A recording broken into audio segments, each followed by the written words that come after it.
ధరలు, పన్ను బాధుడు గుర్తుకు రావాలి. సంకల్పాన్ని మళ్ళీ ఒకసారి గట్టిగా నెమరు వేసుకోవాల్సిన అవసరం ఉంది.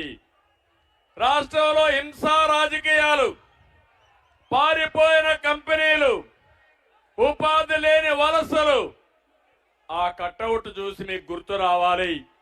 గుర్తొచ్చి మళ్ళీ ఓడిస్తామనే సంకల్పంతో మీరు ముందుకు పోవాల్సిన అవసరం ఉంది. నేను ఒకటే మిమ్మల్ని కోరుతున్నా, ఎన్నికల వరకు మీరంతా కూడా కష్టపడండి, స్వర్ణ యుగానికి కష్టపడండి. నడిపించే బాధ్యత మాదని మరొకసారి హామీ ఇస్తున్నా.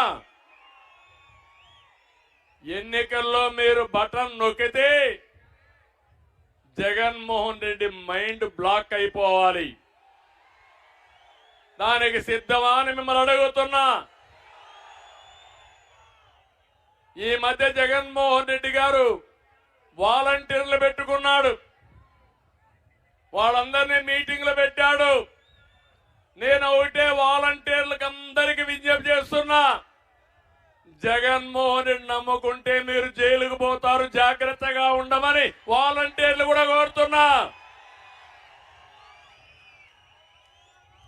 మీకు కావాలని అభద్రతా భావాన్ని సృష్టిస్తున్నాడు. రేపు తెలుగుదేశం పార్టీ వస్తే ఉద్యోగాలు తీసేస్తామని తప్పుడు ప్రచారం చేస్తున్నాడు.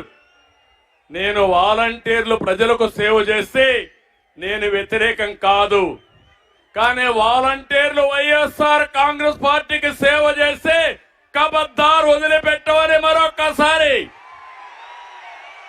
విజ్ఞప్తి చేస్తున్నా. మీరు ప్రజలకు సేవ చేయండి, అందుబాటులో ఉండండి, రాజకీయాలు వద్దు. మీరు కూడా మంచి పని చేయండి, మంచి పని చేసే మీకు మేము కూడా సహకరిస్తామని మరొక్కసారి విజ్ఞప్తి చేస్తున్నా. ఇంకో పక్క జగన్మోహన్ రెడ్డి వైఎస్ వాలంటీర్ని నిద్రలేసి తప్పుడు సమాచారం చెప్పే పరిస్థితి వస్తా ఉంది.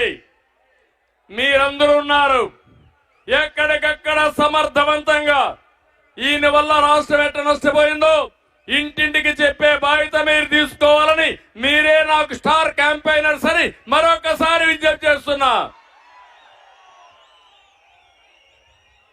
కొత్త డ్రామా ఒకటి మొదలు పెట్టాడు, అది జగన్ మార్క్ అంట. ఒక్కసారి Jagan mark, CBN mark, Telugu Desam mark ఏంటో ఒక్కసారి మీరు గుర్తుపెట్టుకోవాలి.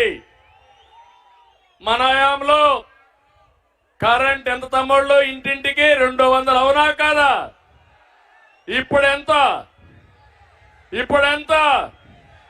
1000 రూపాయలు అవునా కదా తల్లి?